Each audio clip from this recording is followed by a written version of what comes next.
Welcome to the Catholic Midlife Podcast, where we address the challenges and the opportunities of midlife from a uniquely Catholic perspective. This is the time, my friends, for a deeper renewal of your Christian vocation. Come and enter into the freedom of Christ that allows you to be the person you were created to be, because there's an amazing, awesome, exciting next season of life waiting for you. Hello and welcome to the Catholic Midlife Podcast. You're here with Curtis and Karen Herbert. Hi, everybody. And we're so excited because it's Easter. Easter! Yay! Hooray! Excellent. Curtis, do you have a listener comment for us this week? The listener writes, "Thanks so much for your great podcast." Oh, we're off to a good start. Okay. Thanks so much for your great podcast. I'm on episode 65 and working my way through all of them. A few of my favorites have been the seasons on young adults, marriage, and forgiveness. Oh, wonderful. That's the way I would do it too. I would start at the beginning and go all the way. Yes, very systematic. I know.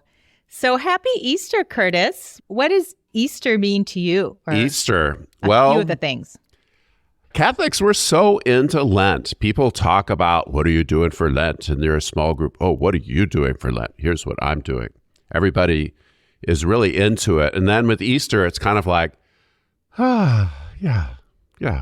Thank goodness Everybody Lent's chills over. out. Yeah. And kind of, one lady would serve her kids sugar cereal during the season of Easter. Oh, very nice. After a while, they're all like, okay, Mom, let's get back to the regular. You know, this is making me remember when I was going through some training for the Catechesis of the Good Shepherd. Do you remember that program? And I really loved the way they talked about Lent, because they said it's when you're getting ready for the celebration. That actually really changed my mindset at one point to focus on the celebration.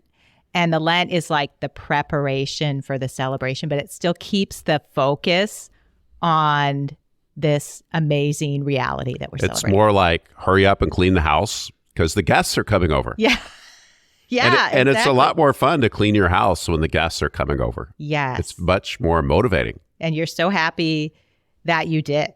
And I heard someone say, I think it was a theologian, that if in Lent, you're supposed to be kind of giving things up to make room for Christ, then in Easter, you want to take things up because you want to be able to fill that space with the beauty and the new creation and the celebration of Christ. I really like that idea. Weeding the garden. That's something you wrote down here. Yes. Yeah, it's like Lent is when you're weeding the garden, and Easter is when you get to sow the new seeds and really enjoy the fruit of your labor. Yeah, we walked out of Easter Mass with wildflower seeds. That was so perfect. Brought to us by the bees. I was Believe, so belong, become. Yeah. happy they did Isn't that fun? Yeah. And I don't do very well with plants, but I'm going to plant those seeds because it was so lovely. So, and you know what's weird? I've been saving egg cartons. Really? Because you plant seedlings in them. That's something you can do. Oh, look How about that? Us. Look at our new Easter project. And I've never done that before. Wow. Save them, just It's for no just reason. a rose. Okay. So we've got something new that we can do in Easter. And I think that's really true about Easter. It's really about God's new amazing creation and all this creation energy. So I think it's great to do new things in Easter. So my friends, in our new season, we thought it would be really fun to talk about some virtues, really, mindsets, character strengths that help us enter into Easter and just have a great Easter. Yeah. We really want to engage with this new creation energy and the work of the Holy Spirit. So there are some things, like you said, Curtis, they're virtues or they're habits, they're fruits of the Spirit that really help us to engage with this exciting new season. So I thought we'd start with these: awe and wonder. Awe and wonder. Awe and wonder as Easter virtues to cultivate in this season. And I really enjoyed digging into this a little bit and just the beauty that there is in cultivating awe and wonder, because I think a lot of us adults, you know what? We've just forsaken our childhood wonder.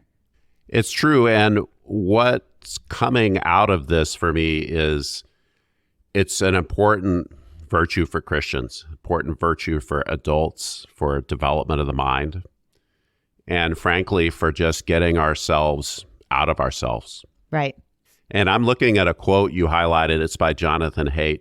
You know, he's the one that coined the elephant and the rider metaphor. Yeah, that's right. And he's kind of a secular guy, but he has picked up on this awe and just how important it is for the person.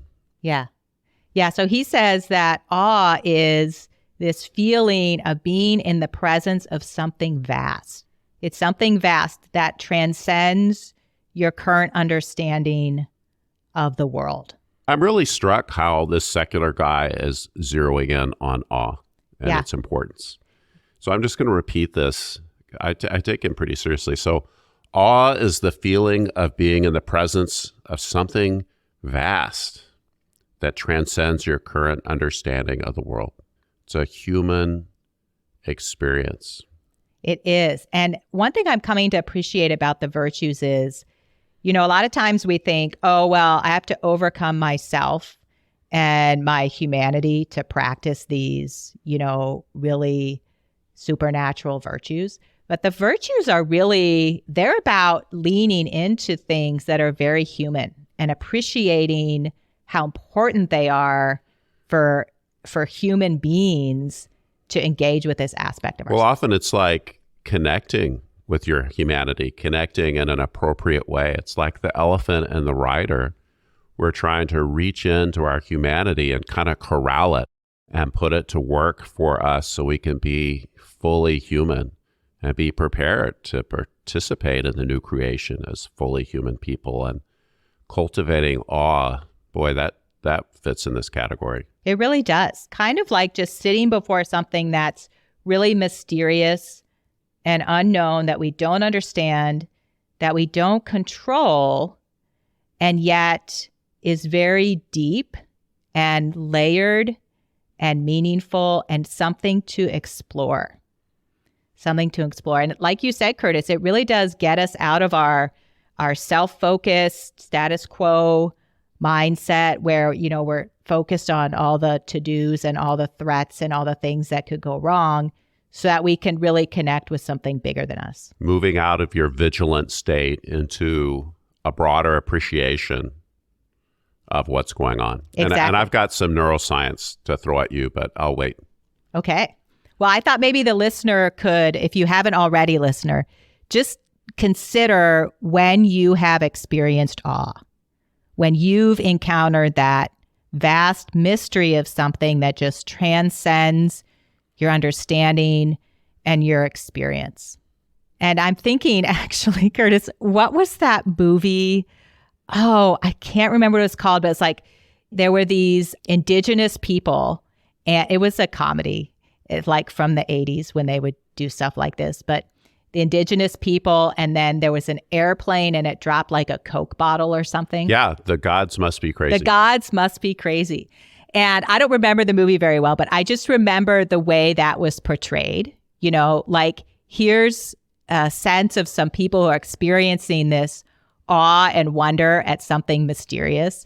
And it was poked fun at, right? As, well, if you experience this, then you're not very smart, or you're not. It just shows your ignorance. You don't understand how the universe really works. And just because a Coke bottle fell out of the sky doesn't mean you should think it's a message from beyond. Yes.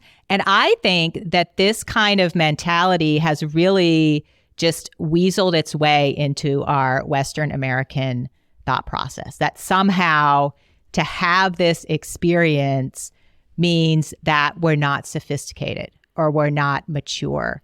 And I just really want to debunk that.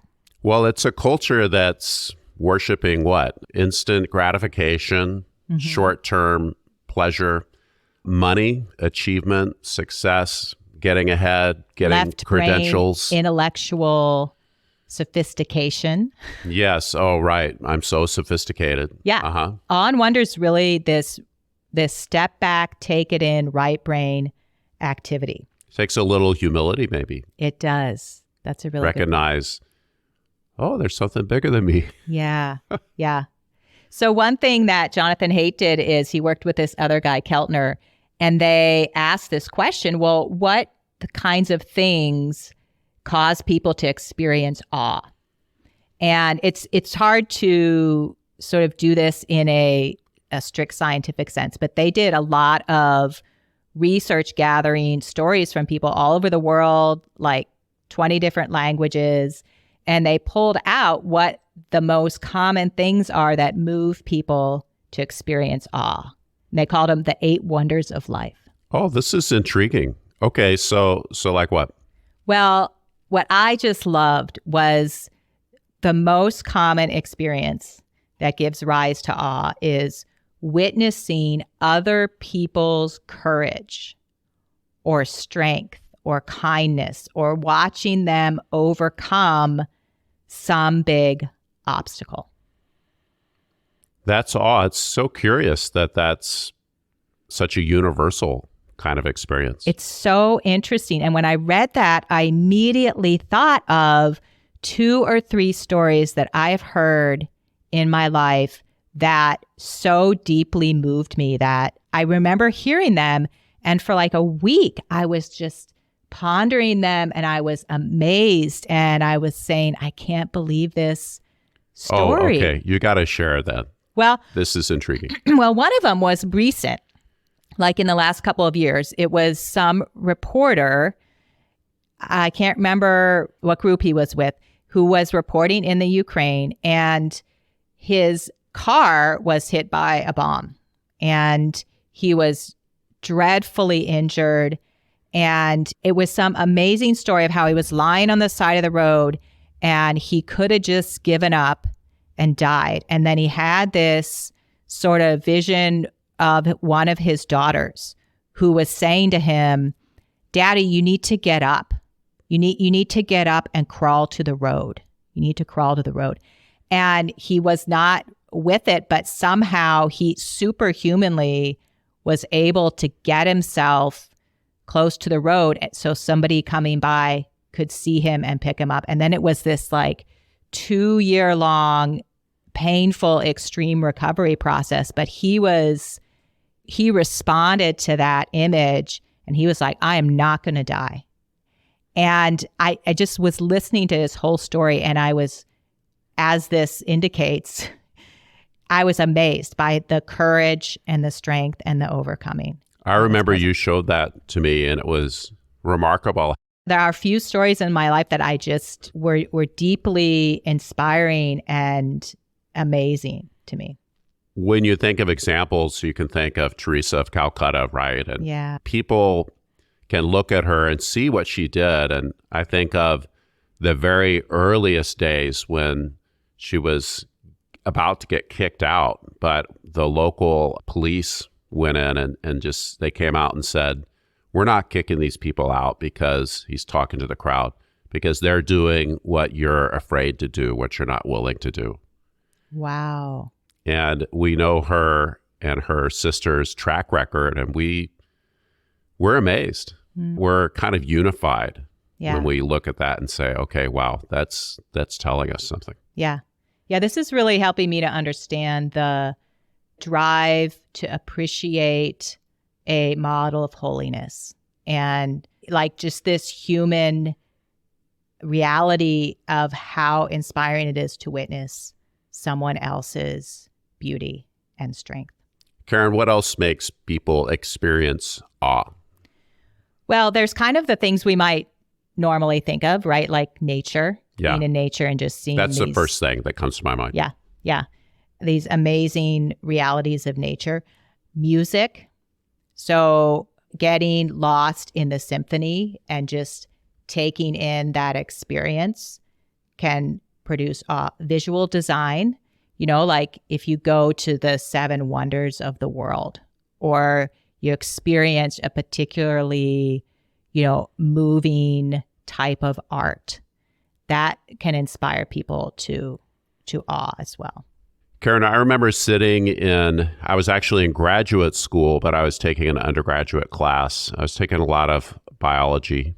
I was sitting there listening to this professor go on and on about the Krebs cycle, which is just something your cell does. And it's so efficient. It's so honed. And I'd been steeped in evolutionary theory, but I kept wading through all this biological training for all the strange artifacts that I expected to see as the result of a random developmental process. But it just wasn't happening. And I was just sitting there and I just realized, there's an intelligence behind this. Wow. I'm a created being. Yeah. And that really changed everything. What a moment. So it almost sounds like an epiphany. An epiphany, yeah. Yeah. That's another thing that caused awe and wonder in people. Epiphanies. And it was a game changer. And it's kind of those moments. Yeah. They really are. They really are. So I think you can all appreciate why this is such a beautiful virtue for Easter, because here is a moment of truly amazing transcendence, mystery, completely beyond our understanding, God's work in Christ and in the resurrection. And really such an appropriate response is to stand before that mystery with a sense of awe and transcendence. And awe opens us up and it connects our humanity to the bigger picture, the bigger situation. We become more human. Yeah. Karen, you titled this episode Awe and Wonder. I'm not sure what the difference is. Yeah. Yeah. Well, I think I've been using them somewhat interchangeably, and we kind of do, but there is a distinction. So awe is this standing and sitting with this mystery that's beyond us. But it leads us to wonder, which is this like curiosity and questioning. And it kind of arises out of our experiences of awe. And it just makes us want to know more about the unknown, to be open to new ideas, to start to question. But wonder is kind of this curiosity with this sense of delight and amazement and desire to kind of investigate and learn. It's openness, it's looking around, connecting with the big picture, putting pieces together. So left brain and right brain, Karen. Okay. Now, the way we work, and this is really starting to be understood now, especially through Ian McGilchrist, we see that the hemispheres, they look the same, but they act very differently. And kind of the way this goes is your right brain is looking at the big picture, and then it sends the left brain, the left hemisphere, to look at something very specifically, to do the logic, to focus really hard, while the right brain continues to look around. It's throughout the animal. So in a lower animal, if you're a bird, your right brain is kind of looking around at the big picture in case there's a cat. And your left brain is down in the grass looking for those tiny bugs that you can see. And often our left brain can kind of take over. And when we're listening to a story and we're just thinking, oh, this story is nice, but what's the point? Can you just boil it down? What's the moral of the story? Give it to me in 10 words. That's the left hemisphere boiling it down, making it abstract for us. And it's very powerful. But we can think sometimes that that's the real story, what the abstract version of the experience is. Yeah. But it's not. It's all that insight that you're creating through logic or reason or whatever. It's to go back and help you inform your right hemisphere that's looking at the big picture. So is it kind of like those little puzzles where they show you the super, super close-up part and you have to guess what the thing is? But it's so funny because the super specific close-up part really doesn't make any sense. Yeah, right. There's no meaning in it unless you appreciate where it is in this broader context and in the big picture. That's a good example. Yeah. Yeah. So I'm hearing that wonder really is kind of a right brain experience of looking at the whole picture with this sense of curiosity and also I think expectation. I think there's this sense of there's something exciting here. This is kind of an adventure. There's something interesting. There's something to learn. There's something to do. There's something new to experience in this situation. Boy, it's hard to be full of wonder if you're feeling kind of jaded. Exactly. And I think that's part of what this virtue does is it really keeps things fresh and new. And that's reality. That's true. But we can get separated from that. And as Christians, the creation's underpinned by this kind of hope, or there's by many things. I'm thinking hope that, there's something here this is for us. We are here participating in this together with God, with each other. God is always doing new things. God is always doing unexpected things and exciting things and things that we wouldn't dream of ourselves. And there is this sense of being able to not just have reverence for God and offer God, but also wonder about all of these things that God is doing. It's beautiful. So what would it be like for us to step into something new in Easter? What could we do? Ooh, well, I guess if I think about it, there's a lot of possibilities. Karen, you've told me that what we're getting curious about sometimes can be an inspiration of the Holy Spirit. That we should pay attention to those and kind of check on them and see if they're telling us something. And so what are we curious about? What could we be curious about? Mm-hmm. What are the possibilities? Yeah. What are the potential adventures here? Adventures. That could be waiting for me. Fun adventures, please. Yeah.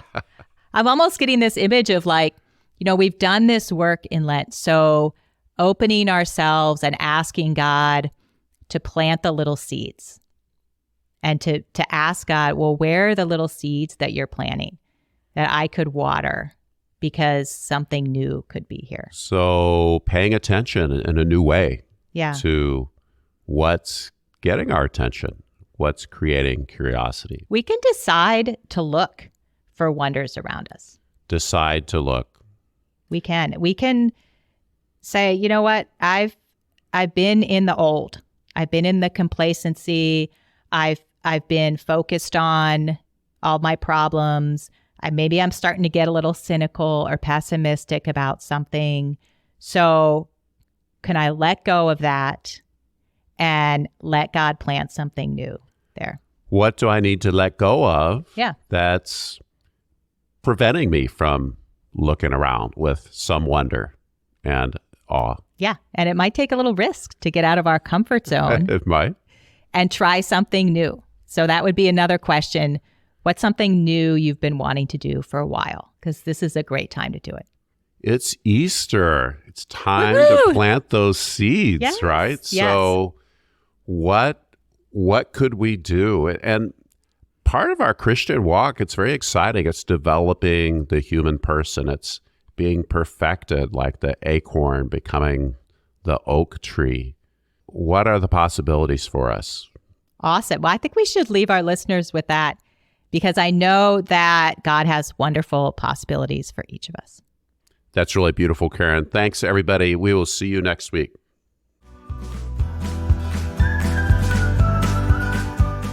Thanks for being here with us. The Catholic Midlife Podcast is for anyone that wants to receive the abundance of life that God has for each one of us. Take a moment right now to tell a friend about us.